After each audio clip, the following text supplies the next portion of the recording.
Rahmat.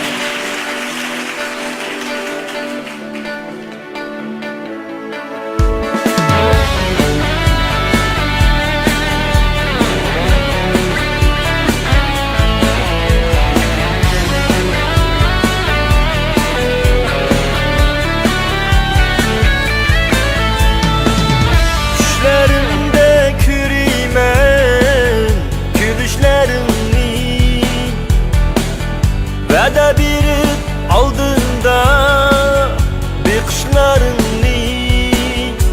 mutluluk gözüm bilen karşı alar aklını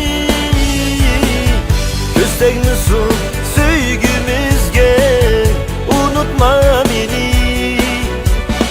Sen yüreğimnin bir parçası sen, gözlerimnin yoruk nuru sen, hayatımın varlığı sen, benim yarim.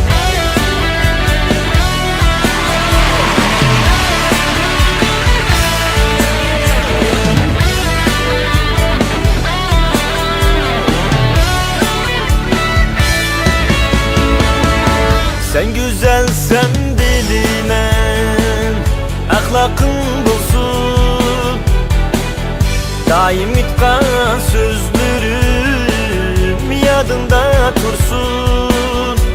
Bana bulgan otluk sevginişim kalbinde bulsun. Çandırmayımız başkalarga yadında tursun.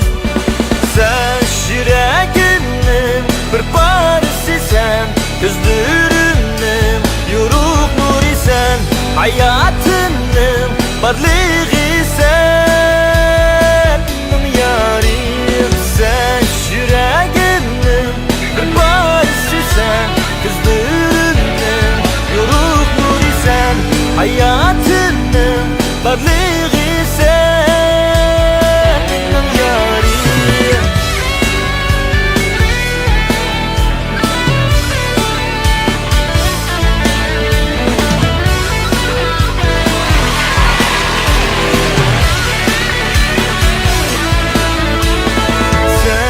Yüreğimnin bir parçası sen, gözlerimnin yoruk nuru sen, hayatımın varlığı sen, benim yarim.